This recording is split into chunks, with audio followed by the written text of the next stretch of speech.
Victory to love, the love inside your heart. Victory to the light that shines in your mind. Namaste. Hi, we're the Shaman and the Mermaid, and this is your astrological forecast for November 8th through December 7th. And we're kicking it off with a Taurus Full Moon, which is also a Total Lunar Eclipse. That will happen at 3:59 Mountain Standard Time. So for those of you watching, if you get up early on the morning of the 8th, you'll be able to see the Total Lunar Eclipse. The moon will turn blood red, and that will be the height of the eclipse at 3:59 Mountain Time. That is election day as well. And we have a mantra for you as we usually do, and Katrina will kick off the mantra. This time we've noticed that there's a lot of energy in the planetary signs of Neptune/Pisces, and also in Sagittarius/Jupiter. Those are the big planets and signs that we feel are dominating more this report than some of the others. Although always the Sun, Mercury, Venus, they're fast moving planets. They have many aspects throughout the report as well. But some of the slower ones, I guess, we're looking at were Jupiter and Neptune. So because of this, and this will unfold in a little bit, we've chosen to go with the Live Close to the Soul as our mantra or theme for this time. Live close to the soul. And I think a piece of this is because Neptune can be very ambiguous, and it has a lot of spiritual prowess. It's the planet that maybe arguably has the most potential for that aptitude, although Jupiter is right there with it as well, and so is Pluto for that matter. Pluto being the soul planet, and Jupiter being the big teacher of the soul, or the spiritual guru, if you will. But Neptune represents the infinite beyond, the unknown, the mystical and the magical, and there's a lot of aspects with Neptune this time. So we have living closer to the soul because we feel Neptune is calling for that. And then I also mentioned Jupiter is the other big planet, literally, that we're working with this time. The Sun will move into the sign of Sagittarius, which Jupiter is home, and Sagittarius, that's its home sign. Mercury will also move into the sign of Sagittarius. There's a new moon in Sagittarius, and Jupiter itself will go direct. And as I mentioned, those faster planets, Mercury and Venus, and also the Sun will all trine with Jupiter as well. But we'll go back and break that down a little bit more as they come. But because all this is hitting Jupiter, the big teacher, the spiritual teacher, the big guru of our faith and our trust and our belief systems in that unknown realm, and Sagittarius, the truth seeker and the visionary, having so much energy, we felt like at this time is beckoning us to live close to the soul. And what does that mean, really? And I think sometimes we see that as what we want. You know, we dutifully go to church on our synagogue or temple, or our religious practice, and that's an effort to be close to the soul. Sometimes we spend a lot of time in nature. That's a way for us to be close to the soul. But we do this because there's an inner urge, an inner calling that says this is very important for us to do. That this is, even though invisible to our eyes and we can't touch it, we deeply feel this soul connection that we have with ourselves and with others. And we've just passed through Dia de los Muertos and All Souls, All Saints, Hallows Eve, that time where the ancestors come through the veil and we have maybe a little bit more feel and really they're still amongst us and about us, as they always are, but a little heavier, a little stronger right now as the portals open with this eclipse season that we're in. So there's that extra pull and push for us to live close to the soul. And in a day and age where we're so very distracted from our soulful self, we're drawn to our technologies, we're drawn to our materialism and our desires that can quickly pull us away from that inward sanctuary or the sacred place within ourselves that we call the soul or our great spirit.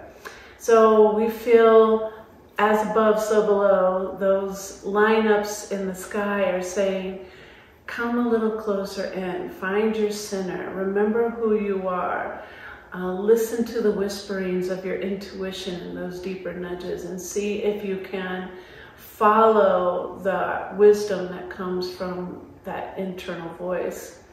And so we'll start by showing a little bit more of what I'm talking about in the astrological aspects, kicking off on that very first day, the full moon in Taurus. What do you have there? There's a lot going on that day. The full moon in Taurus is a total lunar eclipse, and the sun, which is in the sign of Scorpio still when this eclipse happens, is conjunct Venus and Mercury and the south node of the moon. The moon itself, whenever there's a full moon, the moon's opposite of the sun, and the moon will be joining Uranus and the north node. Generally, we go with the moon's location for the energy of the eclipse, and so being close to the north node, it is showing us the path that the soul wants to unfold, the axis of evolution. And the north node in Taurus is about connecting in with the body, connecting in with more intuitive water, earth, sensing, feeling, the five senses, to get to know the self. And also, Taurus has a lot of energy to do with self-love, self-care, and nurturing and nourishment. Taurus is ruled by Venus, which is on the other side of the eclipse with the sun. And so the sun is blasting the energy of Venus towards the moon during this eclipse. And so this is a particularly potent eclipse, I think, around not just self-care of body, but with Mercury there, and Mercury being the psychopomp, the one who can travel into the soul realms. And the eclipse, as Katrina said in our theme, is around live close to the soul. I think this is a portal time to really understand how to properly take care of yourself from a soul perspective. Not just from eating the right food or exercising or doing things, but it's how to take care of the mind, how to take care of the spiritual bodies, the subtle body energy. And this eclipse can maybe help teach you that, or open up curiosity or move energy towards that way. Eclipses, I want to just add a little bit about it. They're also not to be, maybe the word's trifled with. They're powerful energies and they're portals in and out of souls. And so during this time, souls can leave and souls can enter. And so take care of yourself during this time so that you don't feel overly spiraled or unbalanced by the eclipse energy. I like that you brought up that we need to take care of the soul, and we do so in the other realms. Like you said, we take care of our bodies, we work on fine-tuning our intellect, but taking care of our soul is a little bit more of that ambiguity, that Neptune energy. And maybe you could give some examples of how to take care of your soul. What are some of the things that you do? Well, listening to the soul would be one. Another way to say that is intuition. Honing in on what is the intuitive body telling us, what is the guidance from our spiritual truth or our dharma leading us towards our soul's purpose. In the mystic, Celtic, and alchemical traditions, they call it the dweller on the threshold. That energy between the physical world and the non-physical or spirit world, and they represent that as a being or as a energy that is the gateway between the two. Our rational mind often can't fully comprehend what's going on in the spirit world, and so in the shamanic traditions and alchemical traditions, there's teachings and guidance to constantly interact with that dweller at the threshold between this world and the next, so that we can converse with it, be kind with it, be guided by it, listen to it, hear the messages through nature and through the ancestors and through our own body.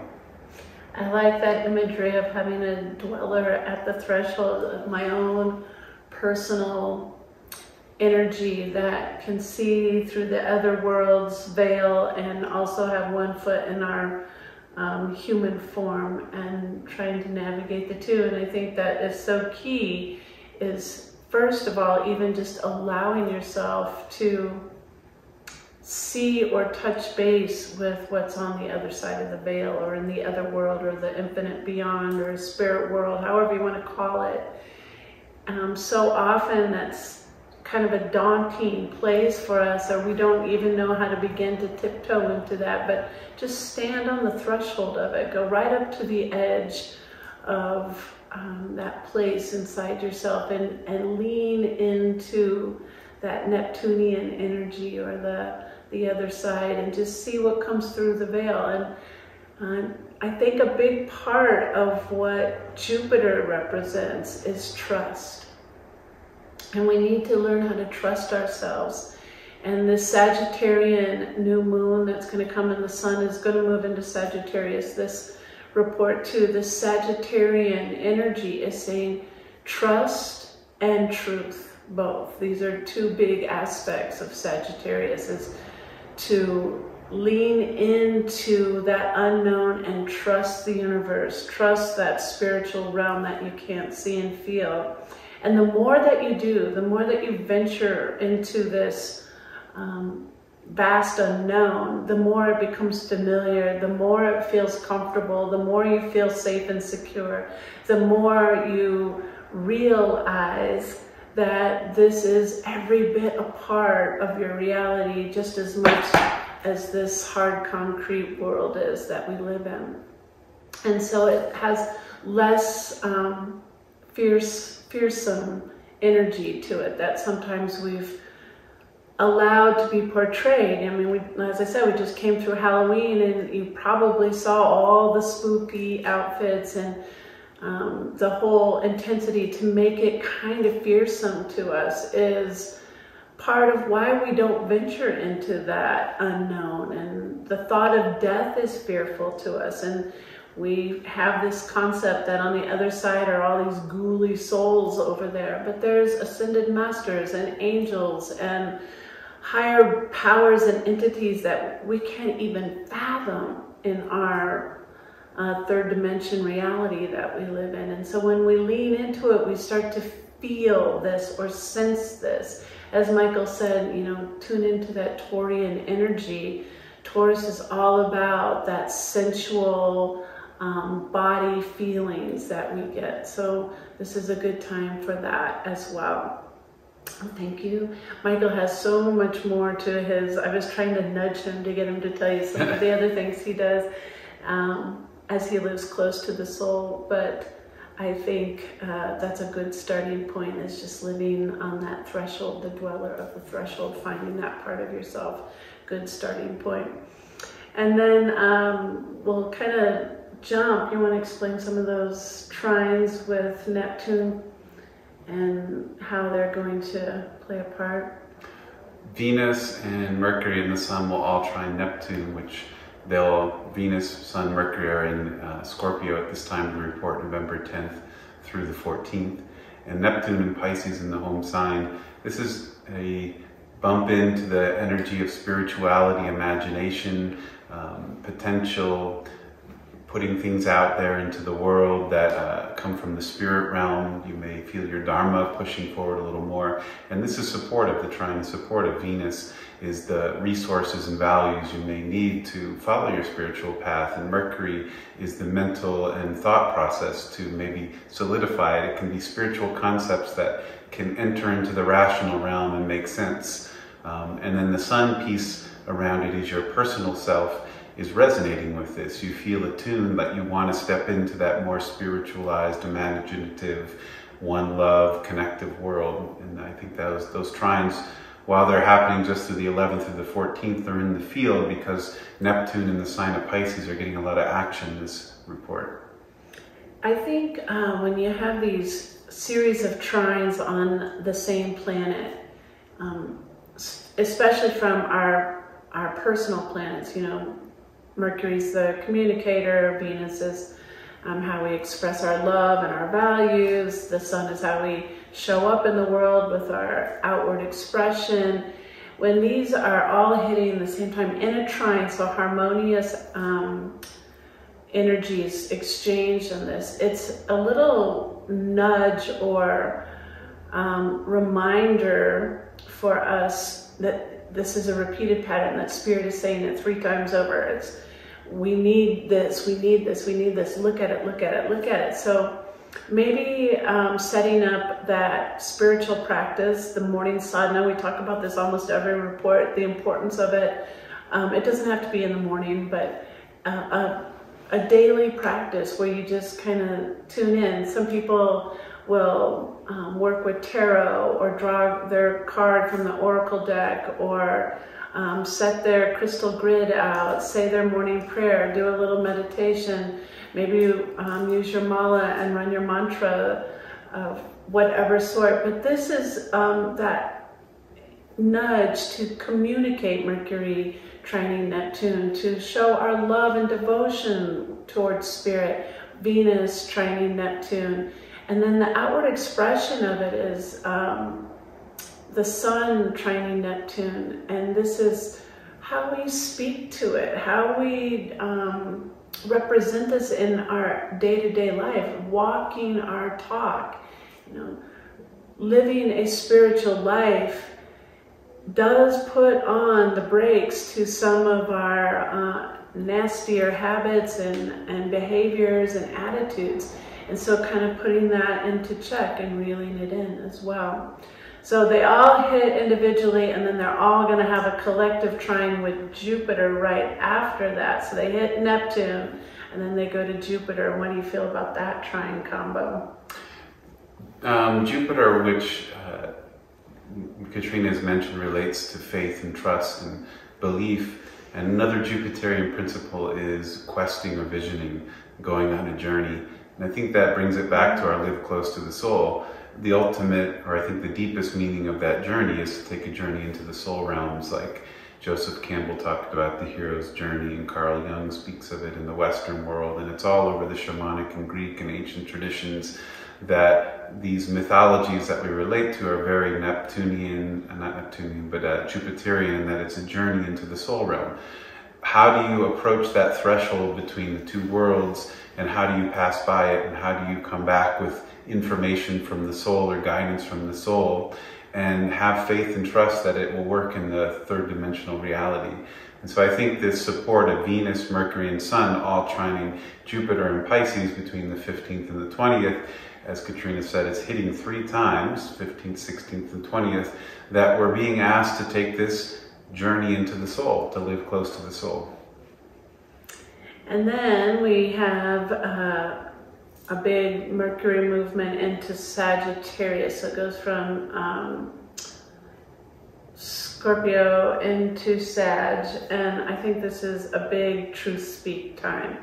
Mercury is communication and how we express ourselves. Sagittarius is the truth. And it can, when not in its healthiest form, it's delusion and lies. It's the opposite of truth. But I like to spin things positive, so this is an opportunity for us to really step into our truth. And my personal opinion, for, you know, if Michael were to ask me, what is one of the ways that that's okay to live close to the soul, I would say being my truth.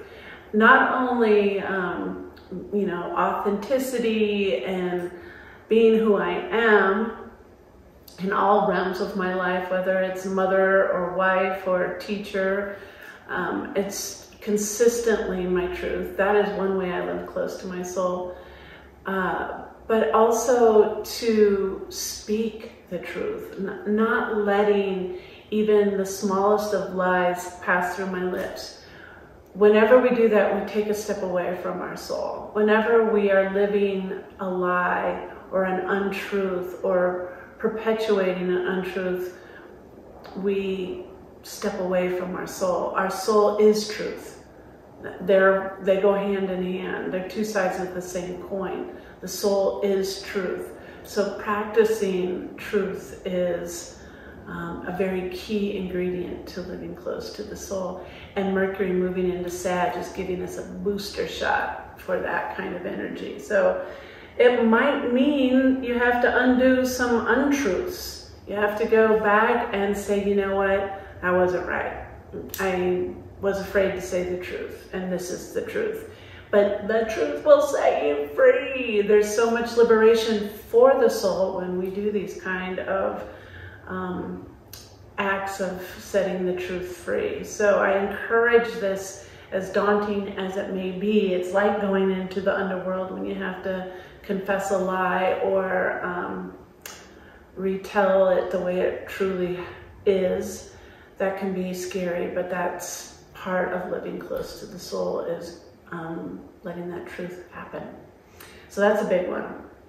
And then what? And then what? Sun in Sagittarius, so new astrological month. That's on the 22nd, joining up with Mercury and Venus. Venus went into Sagittarius on the 15th, Mercury on the 17th. And the Sagittarius New Moon is November 23rd. This is a big one because that same day Jupiter is going direct. The ruler or correspondence of Sagittarius is going forward after 4 months of retrograde. And I feel like this report is repeating things 3-4 times. This is truth, truth, truth, truth, truth. And Jupiter direct is movement towards truth. And also there can be clarity with this. Maybe for the past 4 months there's been unclarity and it hasn't been a willingness truth, but we haven't been able to get to the truth or understand what it is that we want, or that we're seeking, or that we're trying to understand. And as we get forward motion in Jupiter on the new moon, it may become more clear and crystal what the truth is. Jupiter is our big guide, our big guru, truth, spiritual teacher. And going direct in that same time that the sun moves into Sagittarius, to me is like, as Michael said, forward motion, and there's a lot of support for us to live authentically and truthfully, and that is living close to the soul for sure. And then we have some minor-ish, I wouldn't say they're minor, but aspects to round out the rest of this report that takes us up to December 7th. Full moon in Gemini. You want to mention a few of those? I guess the one for Thanksgiving, since people are often gathered with family. I think it looks good for Thanksgiving if you're a little like, how's it going to roll out? Yeah, what's the weather report for Thanksgiving? Well, I think with Mercury and Venus, they're trining Chiron. And Chiron is the wounded healer. So to me, there's potential for our communication to be valued, heard, felt, and maybe even heal potentially some family wounds or some wounds that we have with members in our family. So I think that looked good to me. That was the weather. What did you think of that one? Same, I'd say that looks good for Thanksgiving. Yay. It always depends upon if you've been doing the spiritual work, but the trine is supportive. It's like the weather will be sunny that day, so if you were planning an outdoor event, it's likely to, at least from the weather-wise, be supported. Right. If you didn't plan well for the event, that's another thing. The last thing that I think we'll mention is on December 3rd, Neptune goes direct. Neptune had been retrograde also for almost 4.5 months, and that's a big energy. And Sun trines Chiron that day. It's 3 times repeating that theme. Mercury, Venus, Sun, trine Chiron. So really from the 24th to December 3rd, we're getting this supportive energy to heal wounds. And also on the other side of Chiron, the healer is to step into our roles as healers and help others. Right. Speak to that a little more. I think that's encouraging, especially at this time of living close to the soul. Stepping into that would be coming from Sagittarius energy, because Sun, Mercury, and Venus are now on Sagittarius. So speaking the truth is healing. And speaking of the mythologies and the journeys that we take from the soul, and speaking to live close to the soul with faith and trust is healing. And sometimes we think healers have special powers or medicines or things, and yes, they do. And healers are also ones that bring the truth forward and are storytellers, and ones that are able to open people's hearts and help them feel that faith and trust. And so it's not always the way you might think it is. So maybe you'll be the healer for your family, as well as get some healing for the family or friends at Friendsgiving, if that's what it is for you. Well, we wish you the best of living close to the soul for this next month time, and we'll pick you up on December 7th with the Gemini full moon. Have a happy Thanksgiving time, however you celebrate it, and may you speak your truth. Victory to love, the love inside your heart. Victory to the light that shines in your mind. Earth, sky and stars, 10,000 suns shine within us all. Give praise to the one. Victory to love, the love inside your heart. Victory to the light that shines in your mind. Earth, sky and stars, 10,000 suns